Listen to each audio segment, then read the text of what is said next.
The Glendale Road Church of Christ proudly presents a weekly exploration of the Word of our living God. This is It Is Written with Minister John Dale. Let the ancient words impart. Our study this morning is in Luke chapter 12, the parable of the rich fool. That's a term that we don't use, hopefully, very much, but when God calls someone a fool, we know we're on safe territory to read what He said. And so we want to read this morning from Luke chapter 12, beginning in verse 13 and going through verse 21. Then one from the crowd said to him, "Teacher, tell my brother to divide the inheritance with me." But he said to him, "Man, who made me a judge or an arbitrator over you?" And he said to them, "Take heed and beware of covetousness, for one's life does not consist in the abundance of the things he possesses." Then he spoke a parable to them, saying, "The ground of a certain rich man yielded plentifully. And he thought within himself, saying, What shall I do, since I have no room to store my crops? So he said, I will do this.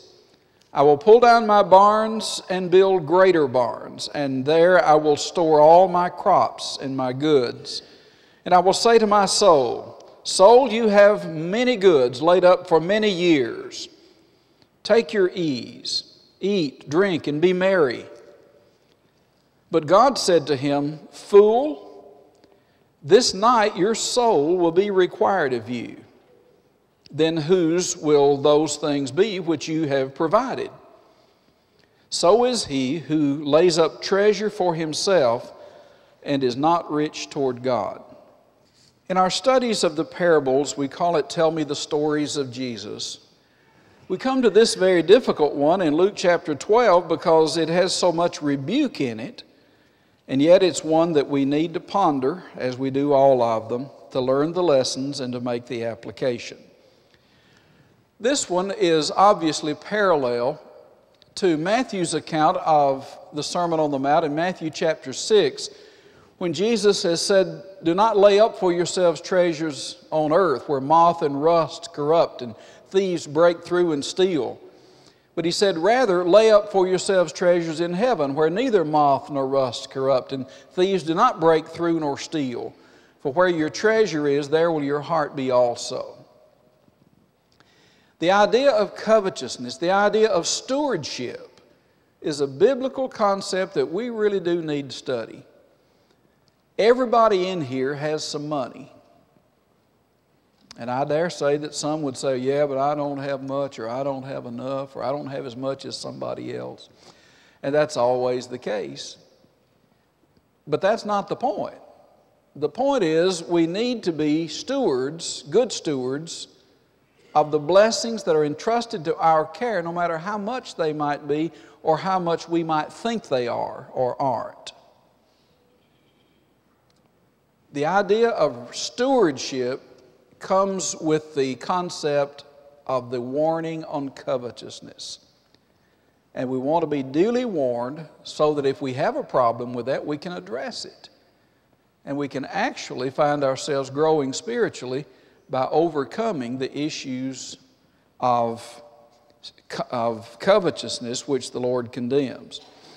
There's a warning in the study today. This man comes to Jesus and says, "Teacher, tell my brother to divide the inheritance with me. I want his money." Now, this is clearly covered in Deuteronomy chapter 21 as to how it's supposed to work. You may not agree that it's a good idea. We don't do this in our society today. But the firstborn son would receive a double portion of the inheritance as compared to the others. This one, evidently, is not the firstborn, and he wants something that isn't supposed to come to him. He's covetous of the other person's goods, money, inheritance. Inheritance issues cause a vast number of problems with families, and they could be resolved if we all had a balanced understanding of the earth is the Lord's and the fullness thereof. It all belongs to the Lord. And what parents have worked all their lives to have and to accumulate is not necessarily the possession of the children. There certainly ought to be inheritance, there ought to be thoughtfulness, there ought to be provisions made for those whom we love or claim to love. But there's a point at which we need to get rid of the entitlement mentality that says, I just can't wait for whatever his name is to die so I can get that. That's not fair. It's not spiritual. It's not golden rule treatment. It's not going to work because that heart is wrong. There won't be enough money to satisfy a covetous heart. So Jesus is teaching a valuable lesson on the subject of covetousness, and he gives us this parable. Remember, a parable is not a fable. It is a comparison story, and it teaches lessons in language that we can understand, something in everyday life that we can compare, and we can learn valuable lessons. So the fellow wants his brother's inheritance or a portion of it.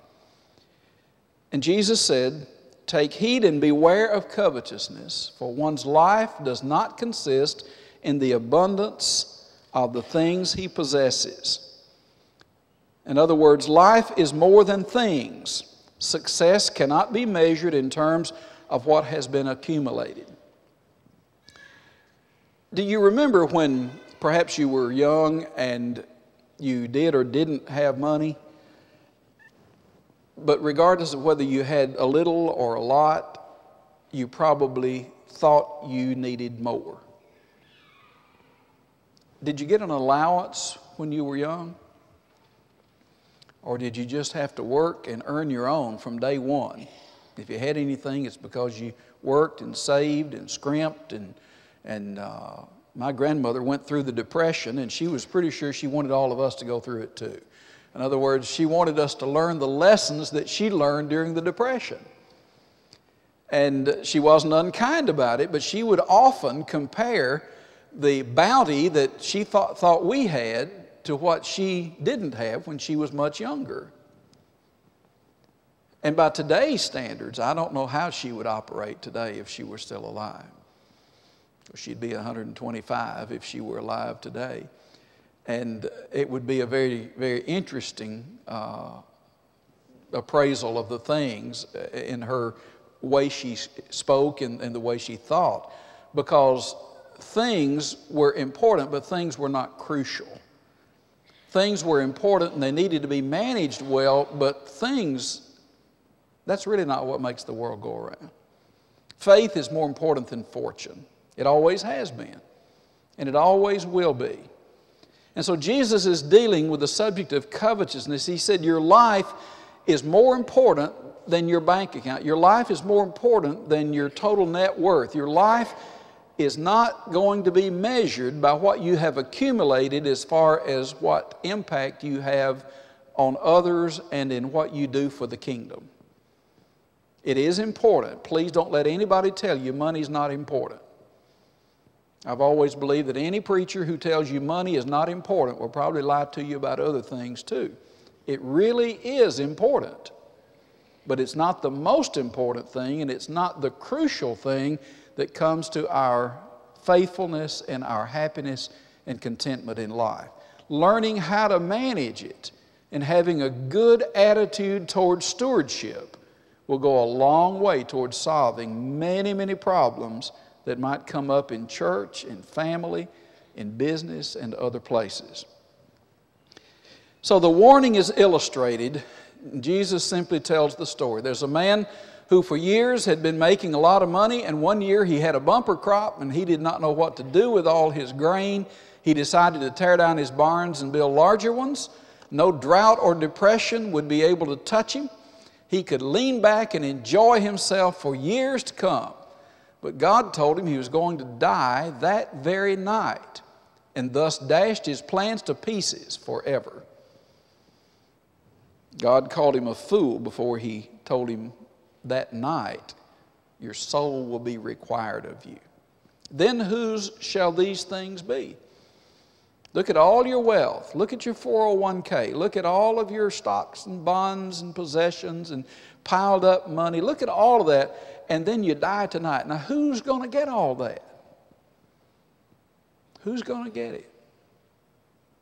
And if that's where your heart is, you have a heart trouble, serious heart trouble that needs to be addressed while you can address it. Now, let's notice some reasons that God would call him a fool. He was a fool in the sight of God because of some things that he forgot. And this basically is the lesson as we look at what he forgot. Number one, he forgot other people. 6 times in this narrative the word I is used. 5 times the word my is used. 11 times I and my keep on emphasizing where his priorities were and where his heart was. It's all mine, it's mine, it's mine, it's mine. And God was saying to him, no, really it's not. The earth is the Lord's and the fullness thereof. 100% of everything on earth belongs to God, the Creator. He entrusts a portion of it to you and me to manage. And the word steward means caretaker. Remember the root word? The 2 root words that make up our word steward? Sty, which means pig pen, and ward, which means caretaker. And so we are caretakers of someone else's pigs or someone else's possessions. All of it belongs to God, and so he lets us manage a portion of it. Whether we think the portion is large or small is not the point. The point is we're only managers and it all belongs to somebody else. And so if we're only thinking of self, we're going to miss the point. And God would see the foolishness in us when we're thinking so much of I, me, my, mine, and only what I want and what I think I need and what power I have because of my possessions. I heard an illustration one time, I think, that helps us see it. Here's a man who has a new car. It's a very shiny, sporty car. He's paid a lot of money for it. He's put a lot of his time and energy and money into it. But he's leaving for the army. And so he gives the keys to his car and the permission to use the car to his younger brother. And he said, when I come back, I want my car back and I want it in good shape.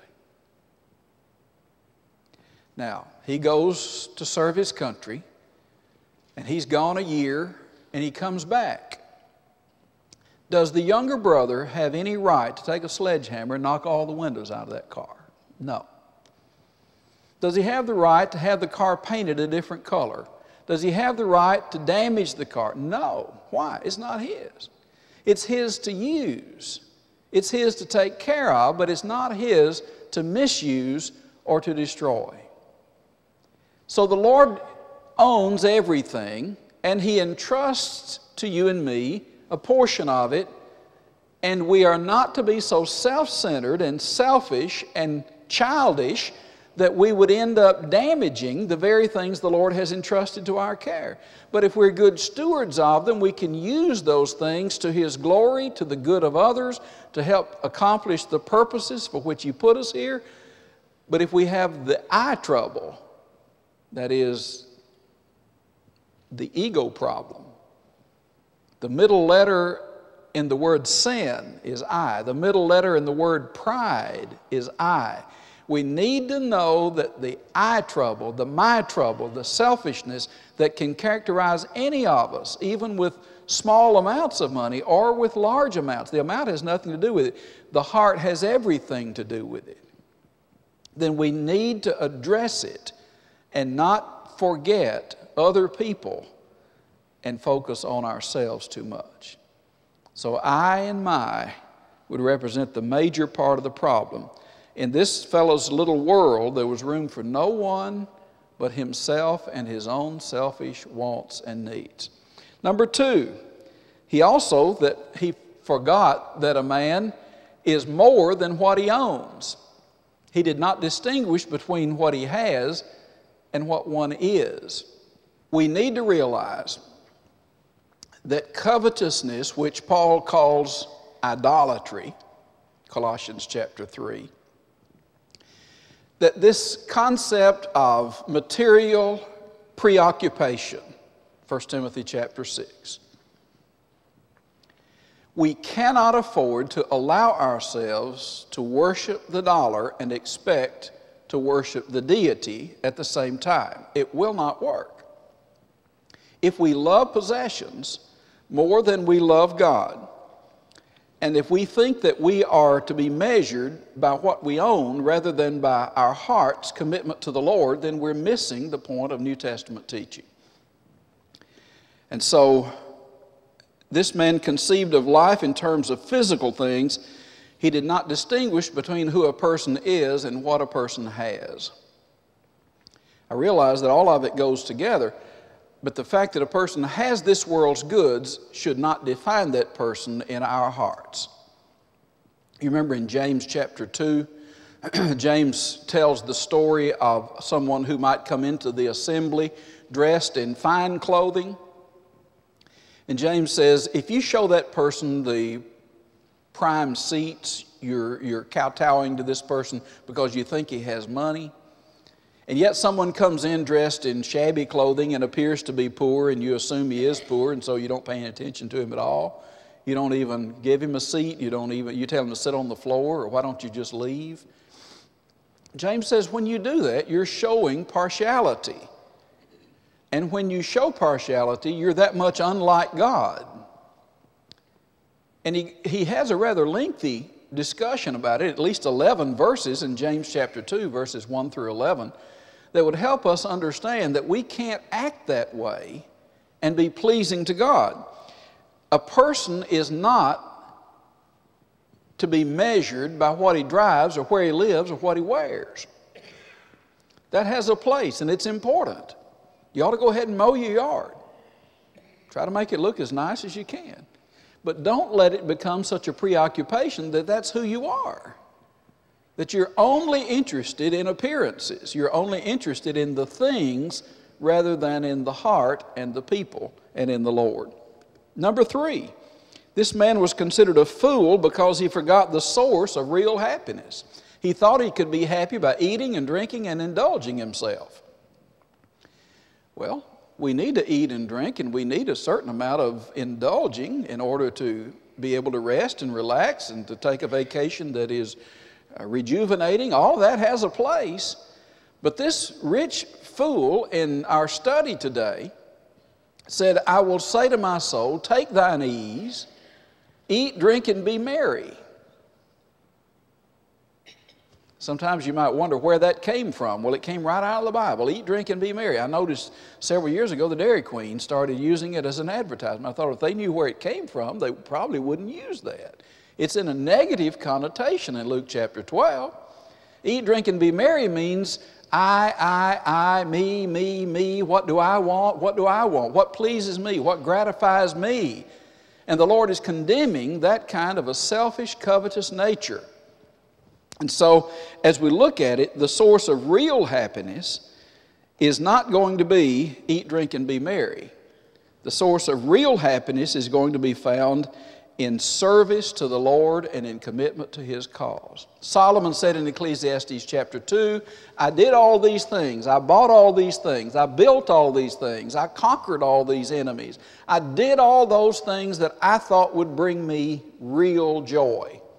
And he said, let me tell you, it's vanity and vexation of spirit. He said, it's all for naught. He finally concluded the book of Ecclesiastes by saying, let us hear the conclusion of the whole matter. Fear God and keep His commandments, for this is the whole duty of man. For God will bring every work into judgment with every secret thing, whether it be good or bad. And so, the source of real happiness cannot be a bank account. If that's where your heart is and your bank fails, you have all your heart tied up in stocks and your stocks crash, then you have a miserable existence. You already had a miserable existence. because of the uncertainty. We hear a lot today about job security and about financial security and financial peace and retirement income and all these things that should be important to all of us. But we have to realize that even without those things, God is still God. Jesus is still Lord. And we can have a wonderful existence in obedience to the Lord and in service to others, even if our plans don't materialize in material things as we thought they were going to. And so the source of our real happiness is the commitment to the Lord. Rejoice in the Lord always. And again I say rejoice, Paul said in Philippians 4:4. And he's writing from a jail cell over in Rome. He's not talking about frivolity. He's not talking about slap happiness, happy-go-lucky attitudes. He's talking about deep-rooted rejoicing in being at peace with God. If we then want real happiness, not as the world would define it, but as the Lord would define it, then we'll be committed to the Lord, eager to serve Him, generous in sharing with others, and trying hard all along the way to be good stewards of the possessions that God has entrusted to our care. It's a subject that some people cannot think about and are unwilling to study and do not want to ever hear a sermon on it or have it brought up in a class or in any setting because it gets too sensitive, it's too personal. Why?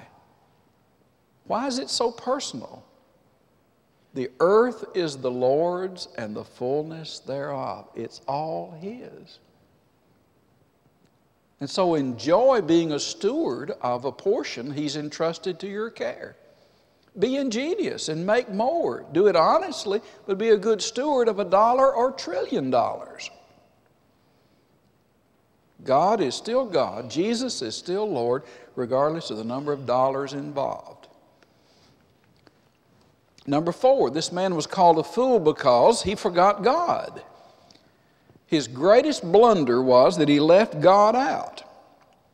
Now, a good farmer has to have foresight and plan on long-range plans, but he needs to know that God is still God, and that if you forget God, you've forgotten really everything that's going to matter in your life. And so he's called a fool because he forgot God. And then number 5, he's called a fool because he forgot death. That is, he was going to die, and he thought he was going to live a long, long time. Psalm chapter 90, Moses said, "So teach us to number our days, that we may apply our hearts unto wisdom." He said, if a man lives to be 70, or if by reason of strength he lives to be 80, that's 70 or 80. Well, what's a normal lifespan? Well, most people, for males it's in the lower 70s, and for females it's in the upper 70s. But regardless of the normal lifespan, anybody can die at any time. When we get old enough, we have to die. And young people can die. And so rather than fret about it, worry about it, the thing to do is to be prepared for it, and the way to be prepared for death is to know how to live.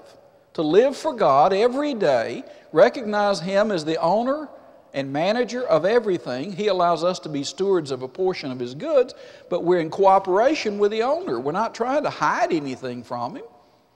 And yet, this man was called a fool because he forgot about death. I'll live a long time. I'll have money for the future. I'll play, I'll eat and drink and be merry, I'll indulge myself. God called him a fool because he forgot God and because he forgot about death. Now, do we need to be paranoid and fretful all the time about dying? No. But we need to be alert to the fact that it can happen to anybody, and it will happen to everybody at some point. Everybody dies. Hebrews 9:27 said, "It is appointed unto man once to die, and after this the judgment." Everybody dies. Everybody. You say, well, when the Lord comes back, we won't die. Yes, we will. We won't have funerals and burials, but we will die, because the word death means separation. And so if we're alive when the Lord comes back, then there will be a change that takes place in the living, and there will be a resurrection and a change that takes place in the ones who've already died. But it will be a death process, because separation will take place where the physical will no longer be significant and only the spiritual will matter. And so there will be a change. There will be separation for everybody, the living and the dead. The dead have already had the separation. The living will have the separation, and then we will be on an equal plane. 1 Thessalonians 4 explains that those who've died will have no benefits extended to them that the living would not have. Those who are living will have no benefits extended to them that the dead will not have too. So there's no benefit or advantage of one over the other. The issue is everybody dies. Since that's the case, let's be ready for it by living every day to its fullest. Live for Him who died for us. And in the process of doing that, we will be good stewards of what He's entrusted to our care. And then last, we need to ask, how much did this rich farmer leave in Luke 12 in our parable? And you already know the answer. He left all of it. How much did Sam Walton leave when he died? He left all of it. How much will you leave when you die? You're going to leave all of it. I am too. It may be a large sum, it may be a small sum, but all of the material possessions, all of the physical things are going to be left. All of it. And so the Lord concludes this study in verse 21 by saying, "So is he who lays up treasure for himself and is not rich toward God." If we forget about other people, we forget that a man is more than his possessions, we forget the source of our real happiness, we forget God, and we forget death, what we end up doing is forgetting the things that could have been important to us, that would have helped us be happy here and hereafter. If we forget and we choose covetousness over a mindful acceptance and adoration of the God, the source of every good and perfect gift, if we forget and we allow the pressures of the world, the accumulation of things, the emphasis on money, money, money, money, we allow that to take us over, we'll be miserable people. We'll be miserable people because we're afraid somebody's going to get some of our money. And what the Lord says here is somebody's going to get all of it. You're going to leave all of it when you die, and you're going to die tonight, he told this man. You're going to die tonight. Then whose shall all these things be? And with that negative conclusion, he says, "And so is he who lays up treasure for himself and is not rich toward God." I want to encourage all of us to recognize the source of our blessings and to be thankful every day. And then to take the blessings entrusted to our care and use those blessings to the glory of Him who provides them. And in an unselfish way, care about the people around us, especially those who have need, and to do what we can do to enhance the quality of life for those who can make a significant contribution in the next generation and the next and the next. Invest in the things that are spiritual. If you're trying to think of some place to leave money or leave a portion of your money, think about the church of the Lord Jesus Christ. What better place to invest in the future for the cause of Christ? Christian education, individual situations that will help people to get a good Christian education for their benefit and for the future benefit of the kingdom of God. Invest in people, invest in things that will glorify God. And I care not whether it's $1 or millions of dollars. It's not, the important thing is not the number of dollars. The important thing is the heart of the individual, recognizing God as the source and eager to have a part, small part or large part, in the sharing of all that with others for the glory of God. If we'll think that way, then we won't be fools, but we'll be good stewards of what God has entrusted to our care. Thank you very much for being here today. This has been It Is Written, a weekly exploration of the Word of our living God with John Dale, minister of the Glendale Road Church of Christ. Please visit us online at glendaleroadchurch.org.